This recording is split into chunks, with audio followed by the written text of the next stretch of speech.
एक नंबर, सिर्फ एक नंबर ये तय करता है कि आपका सपना जिंदा रहेगा या मर जाएगा। ये तय करता है कि आपका जीवन सफलता की चकाचौंध में डूबेगा या असफलता के अंधेरे में डूब जाएगा। लाखों की भीड़ में हर साल हजारों जवान दिमाग खुद को चढ़ा देते हैं इस पवित्र यज्ञ की भेंट।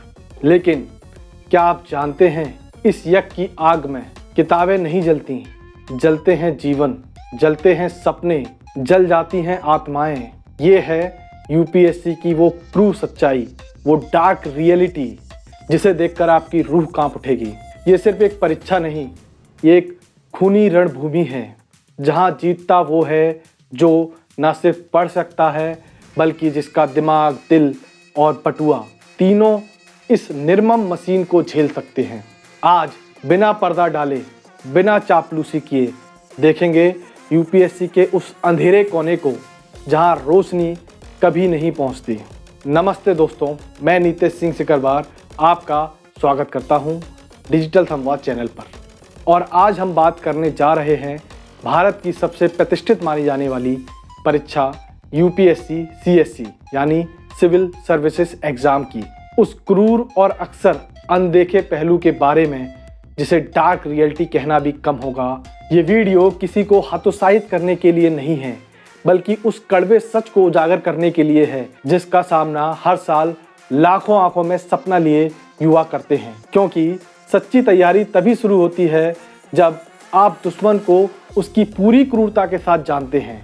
दोस्तों, एक पल के लिए रुकिए और सोचिए, एक 22 साल का लड़का छोटे से शहर से दिल्ली आता है, आंखों में आईएएस बनने का सपना, माँ बाप की उम्मीदें और जेब में सिर्फ कुछ हजार रुपए। दिन रात किताबों में सिर खपाता है, नींद छोड़ता है, दोस्तों से दूर रहता है, पहला अटेम्प्ट फेल, दूसरा फिर फेल, तीसरा, चौथा और इस तरह 7 साल बाद वो 28 का हो जाता है। जॉब नहीं, स्किल्स नहीं, बस टूटा हुआ आत्मविश्वास और समाज का ताना, बेटा कुछ और ही कर लेता। लेकिन सच्चाई ये है, वो दिन रात पढ़ता था, वो हर सुबह टेस्ट देता था, फिर भी हार गया। क्योंकि यूपीएससी जो बाहर से सपनों का महल लगता है, अंदर से एक जाल है। हर साल 10 लाख से ज़्यादा अप्लाई करते हैं, सिर्फ 0.1% पास होते हैं, बाकी ज़िंदगी अंधेरे में चली जाती है। अगर आप स्टूडेंट हैं, पेरेंट्स हैं या यूपीएससी की सोच रहे हैं तो ये वीडियो अंत तक ज़रूर देखें। ये सिर्फ एक एग्ज़ाम की कहानी नहीं, ये लाखों ज़िंदगियों की सच्चाई है। और कमेंट करके ज़रूर बताएं, क्या यूपीएससी सच में एक जाल है? चलिए शुरू करते हैं। दोस्तों, यूपीएससी के ये 3 अक्षर भारतीय युवाओं के दिमाग में ऐसा क्या बैठा देते हैं? आईएएस, आईपीएस का ख्वाब, समाज में इज्जत, पावर, सिक्योरिटी। लेकिन क्या आपने कभी इस चमकदार सतह के नीचे छिपे जहर को देखा है? यूपीएससी की उस काली सच्चाई के बारे में जिसे आपको शायद ही कभी कोई बताता हो। ये सिर्फ एक एग्ज़ाम नहीं, ये एक सिस्टम है, एक उद्योग है जिसकी चक्की में पिस रहे हैं लाखों बेटे बेटियां। आपने ये तो अक्सर सुना होगा, बेटा आईएएस बनो, देश चलाओ। इसके अलावा टीवी शोज जैसे 12th फेल, एस्पिरेंट्स में ग्लैमर दिखाया जाता है, संघर्ष, सफलता, लाल बत्ती वाली गाड़ी। लेकिन रुकिए, ये आधा सच है। असल में यूपीएससी एक ऐसा जाल है जो लाखों युवाओं को फंसाता है, उनकी जवानी चुराता है और जब वो बाहर निकलते हैं तो कुछ नहीं बचता। मैं क्यों इसे एक जाल कह रहा हूँ? क्योंकि ये सिर्फ एग्ज़ाम नहीं, एक इंडस्ट्री है, कोचिंग वाली, मोटिवेशन वाली, जहाँ सपने बेचे जाते हैं लेकिन रियलिटी 99.9% फेलियर रेट। यूपीएससी का नशा कुछ अफीम जैसा है और इस अफीम का नशा पूरे देश में फैला है, खासकर बिहार और यूपी जैसे राज्यों में, या यूँ कहें कि उत्तर भारत के अधिकतर राज्यों में। आज हम हर पहलू कवर करेंगे, स्टैटिक्स, कोचिंग का शोषण, मानसिक तनाव, असफलता की स्टोरीज, सिस्टम की कमियां। चलिए पहले नंबर्स की बात कर लेते हैं, क्योंकि आंकड़े कभी झूठ नहीं बोलते। हर साल यूपीएससी सिविल सर्विसेज एग्ज़ाम के लिए 10 से 12 लाख विद्यार्थी अप्लाई करते हैं। 2023 में 11.5 लाख बच्चों ने फॉर्म भरे, लेकिन प्रीलिम्स में सिर्फ 13,900 पास हुए। फिर मेंस में 2529 इंटरव्यू के लिए चुने गए और अंत में सिर्फ 1016 बच्चे सिलेक्ट हुए। मतलब सफलता की दर 0.078, जी हाँ, 1% से भी कम। क्या आपने कभी सोचा है इतना कम चांस? शायद लॉटरी में इससे ज़्यादा जीतने के चांस हो सकते हैं। अब सोचिए, आप 22 साल के हैं, आपने ग्रेजुएशन ख़त्म की और यूपीएससी की तैयारी शुरू करने की सोच रहे हैं। आपको लगता है कि 2 या 3 साल में पास हो जाऊंगा, लेकिन रियलिटी, ज़्यादातर कैंडिडेट्स को 3 से 4 अटेम्प्ट लगते हैं, वो भी अगर पास हुए तो। एक स्टडी के मुताबिक सिर्फ 10% स्टूडेंट पहली बार में प्रीलिम्स क्लियर करते हैं, बाकी सालों तक फंसे रह जाते हैं, क्योंकि सिलेबस इतना विशाल है। History, geography, science, economics, current affair, ethics, सब कुछ। और सीसेट नाम से लगता है क्लास 10th लेवल का, लेकिन गणित और रीजनिंग इतने टफ कि इंजीनियर भी पसीने छोड़ते हैं। और जनरल कैटेगरी में सिर्फ 6 अटेम्प्ट हैं। अगर आप 27 से 28 के हो गए तो आपका गेम ओवर। ओबीसी में 9 और SC ST में अनलिमिटेड हैं। लेकिन दोस्तों, इसका क्या फ़ायदा? क्योंकि हर अटेम्प्ट के साथ प्रेशर बढ़ता है, कॉन्फिडेंस गिरता है और समाज वो तो बस रिजल्ट देखता है। पास हुए तो हीरो और फेल हुए तो तुमसे ना हो पाएगा। लेकिन वो मेहनत, वो रातें, वो त्याग कोई नहीं देखता जो वो पिछले 4 या 5 साल से कर रहा है। ये जाल है, शुरू में आसान लगता है, लेकिन अंदर फंसने के बाद निकलना मुश्किल हो जाता है। हर साल लाखों स्टूडेंट इस चक्र में फंसते हैं और बाहर निकलते हैं टूटे हुए सपनों के साथ। अब बात करते हैं उस इंडस्ट्री की जो यूपीएससी के नाम पर पलती है, कोचिंग सेंटर। दिल्ली का राजेंद्र नगर, मुखर्जी नगर, इन जगहों पर लगती है सपनों की फैक्ट्री। हर साल लाखों स्टूडेंट इन गलियों में आते हैं। पोस्टरों पर लिखा होता है 100% सक्सेस रेट, हमारे टॉपर्स IAS IPS बने। लेकिन सच्चाई ये है कि ऐसे ही सपने दिखा दिखा कर इन्होंने इसे एक इंडस्ट्री बना दिया, और वो भी छोटी मोटी नहीं, बल्कि 10,000 करोड़ की इंडस्ट्री जो स्टूडेंट के सपनों को भुनाती है। एक कोचिंग का कोर्स 1 से 2 लाख रुपए, टेस्ट सीरीज 20 से 25,000 रुपये, पीजी का रेंट 10 से 15,000 प्रति महीना, किताब, नोट्स, मैगजीन अलग से, कुल मिलाकर एक साल में 5 से 10 लाख का खर्च। और अगर 3 से 4 साल लग गए तो लाखों रुपए मानो डूब गए। लेकिन रिटर्न ज़्यादातर विद्यार्थियों के लिए 0 होता है। कोचिंग सेंटर का मॉडल ही ऐसा है, जितने ज़्यादा स्टूडेंट उतना ज़्यादा प्रॉफिट। वो आपको मोटिवेशन वीडियो दिखाएंगे, टॉपर्स की स्टोरी सुनाएंगे, लेकिन असल में ज़्यादातर टॉपर्स सेल्फ स्टडी से पास होते हैं। कोचिंग बस एक गाइड की तरह है, मगर वो इसे भगवान बना देते हैं। और डार्क साइड, कोचिंग स्टूडेंट्स को बर्न आउट तक पुश करती हैं। सुबह 8 बजे से रात 10 बजे तक क्लासेस, टेस्ट, असाइनमेंट्स, नींद 4 से 5 घंटे की। मेंटल हेल्थ उसका कोई जिक्र नहीं करता। हाल ही में दिल्ली में एक कोचिंग सेंटर के बेसमेंट में फ्लडिंग ने 3 से 4 स्टूडेंट की मौत हुई। क्यों? क्योंकि सेफ्टी को इग्नोर किया गया। ये कोचिंग माफिया हैं, पैसा तो कमाते हैं, पर इनके लिए स्टूडेंट की ज़िंदगी का कोई मोल नहीं है। खासकर छोटे शहरों या गांव से आने वाले स्टूडेंट के लिए ये और मुश्किल हो जाता है। हिंदी मीडियम वालों को भाषा का बैरियर, कोचिंग में ज़्यादातर इंग्लिश या बाइलिंगुअल टीचिंग होती है। और अगर आपने सवाल पूछा तो अरे इतना बेसिक नहीं पता, ये ताना सुनने को मिलता है। फिर प्रेशर, अगर फेल हुए तो कोचिंग का नाम खराब मत करना।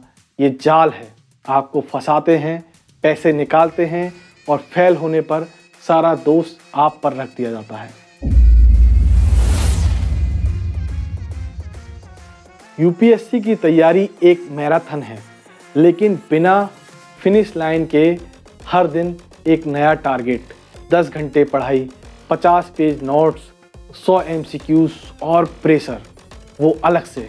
फैमिली कहती है बेटा बस ये साल पास कर लो, दोस्त पूछते हैं क्या हुआ रिजल्ट का, और समाज वो तो बस टॉपर्स को देखता है, लेकिन जो 99.9% फेल होते हैं उनकी मेंटल हेल्थ का क्या। स्ट्रेस, एंजाइटी, डिप्रेशन ये यूपीएससी एस्पिरेंट्स के रोज के साथी हैं। एक स्टडी कहती है 40% यूपीएससी स्टूडेंट डिप्रेशन का शिकार हैं। नींद की कमी, सोशल आइसोलेशन और लगातार फेल होने का डर। दिल्ली और कोटा जैसे कोचिंग हब्स में सुसाइड रेट बढ़ रहे हैं। क्यों? क्योंकि स्टूडेंट को लगता है अगर यूपीएससी नहीं तो कुछ नहीं।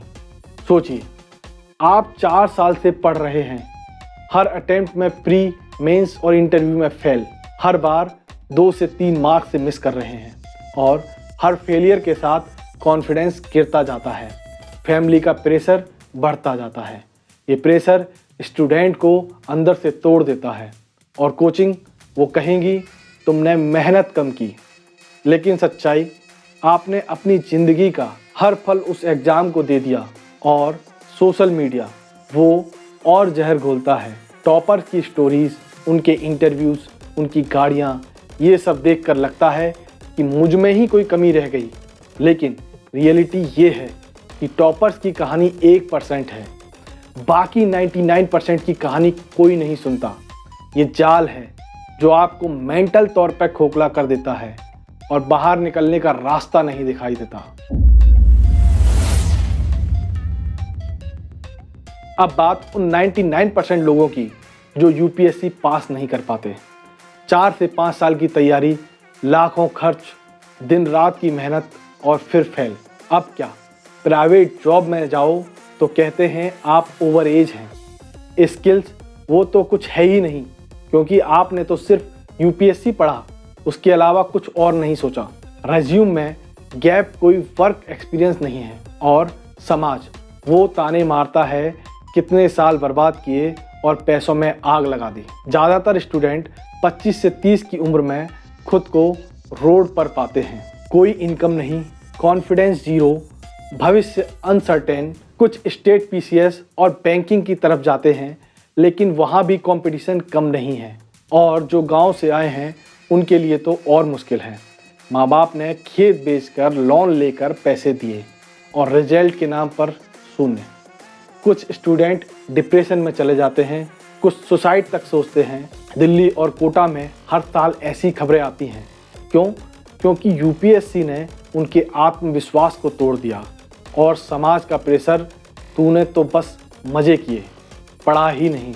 लेकिन सच ये है कि वो हर दिन 12 से 14 घंटे पढ़ते थे। कुछ लकी लोग वैकल्पिक करियर ढूंढ लेते हैं, डेटा साइंस, टीचिंग, स्टार्टअप, लेकिन ज़्यादातर वो फंस जाते हैं। ये जाल है जो आपको सालों तक बांधे रखता है और जब छोड़ता है तो आपके पास कुछ नहीं बचता है। यूपीएससी को भारत की सबसे निष्पक्ष परीक्षा कहा जाता है, लेकिन क्या ये सच है? चलिए सिस्टम की अंदर की बात करते हैं। पहली चीज, अपारदर्शिता। यूपीएससी का इंटरव्यू प्रोसेस एक ब्लैक बॉक्स है। आपको नहीं पता बोर्ड ने आपको मार्क्स कैसे दिए, कोई आंसर की नहीं मिलती, प्री में कट ऑफ वो भी नहीं बताया जाता, क्वेश्चन डिस्कार्ड हो जाएं तो उनका कोई एक्सप्लेनेशन नहीं होता, और इंटरव्यू वो तो और रैंडम है। कुछ कैंडिडेट को 30 मिनट तो कुछ को 15 मिनट में ही कर दिया जाता है। बोर्ड का मूड, आपके कपड़े, आपकी बोली, सब कुछ मार्क्स को इफेक्ट करता है। और अगर आप हिंदी मीडियम से हैं तो इंग्लिश स्पीकिंग विद्यार्थियों की तुलना में कम मार्क्स मिलने की संभावना अलग से है। ये है एक एलीट बायस। फिर भ्रष्टाचार, फेक सर्टिफिकेट, रिजर्वेशन, मिसयूज, ये खबरें बार बार आती हैं। हाल का पूजा कांड इसका उदाहरण है। और सिलेबस तो इतना रैंडम है कि आप पूरी जिंदगी पढ़ लो फिर भी कुछ ना कुछ छूट ही जाएगा। करंट अफेयर में आज का न्यूज़ कल पुराना है। ये सिस्टम आपको अनिश्चितता में रखता है और अगर आप फेल हुए तो अगले साल फिर से शुरू। ये जाल है जो आपको बार बार वापस खींचता है। यूपीएससी क्यों? क्योंकि समाज कहता है गवर्नमेंट जॉब ही सब कुछ है, लेकिन आज के भारत में अपॉर्चुनिटीज़ की कमी नहीं है। Tech, startup, data science, digital marketing, हर फील्ड में मौके हैं। लेकिन यूपीएससी का जाल ऐसा है कि स्टूडेंट इन रास्तों को देखता ही नहीं। कोचिंग सेंटर्स और समाज मिलकर उसका ब्रेन वॉश कर देते हैं। यूपीएससी पास करो, नहीं तो फेल। सोचिए, 5 साल यूपीएससी को लगाने की बजाय अगर डेटा साइंस सीखा होता तो 10 से 20 लाख की जॉब होती। स्टार्टअप शुरू किया होता तो शायद आज बिजनेस लाखों का होता। लेकिन यूपीएससी का जाल आपको इन रास्तों से दूर रखता है, और जब आप फेल हो जाते हैं तो स्किल नहीं, एक्सपीरियंस नहीं, बस पछतावा। खासकर छोटे शहरों में जहां आईएएस बनना स्टेटस सिंबल है, स्टूडेंट प्रेशर में आ जाते हैं। माँ बाप कहते हैं पड़ोस का बेटा आईएएस बन गया। ये जाल है जो आपको एक रास्ते में धकेल देता है और बाकी दरवाजे बंद कर देता है। दोस्तों, यूपीएससी एक जाल है, लेकिन इसका मतलब ये नहीं कि आप कोशिश ही ना करें। अगर आपका पैशन है तो स्मार्ट तरीके से तैयारी करो, बैकअप प्लान रखो, कोई स्किल सीखो, पार्ट टाइम जॉब करो, मेंटल हेल्थ को प्रायोरिटी दो और सरकार से डिमांड करो कोचिंग इंडस्ट्रीज़ को रेगुलेट करें। यूपीएससी में ट्रांसपेरेंसी लाओ। यूपीएससी ज़िंदगी का अंत नहीं। फेल हुए तो क्या, आपकी मेहनत, आपका डिसिप्लिन ये कहीं और भी काम आएगा। ज़िंदगी में और भी रास्ते हैं। टॉपर्स की कहानी 1% है, लेकिन आपकी कहानी 100% आपकी है। इसे खुद आप लिखो। अगर ये वीडियो आपको पसंद आया तो लाइक करो, शेयर करो और सब्सक्राइब करो। कमेंट में बताओ आपकी यूपीएससी की क्या स्टोरी है। तब तक सपने देखो, लेकिन स्मार्ट बनो। धन्यवाद।